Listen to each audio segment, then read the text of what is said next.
In this short tutorial, I will show you how to view your Facebook profile as the public sees it.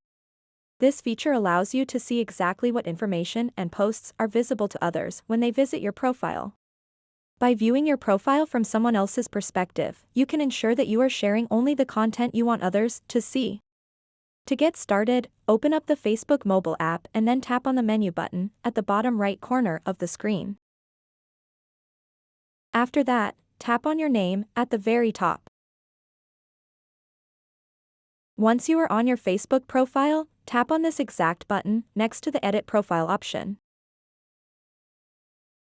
Then tap View As.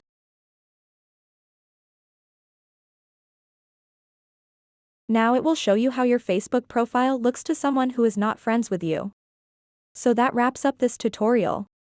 If you have any questions about this whole process, please let me know in the comments section below.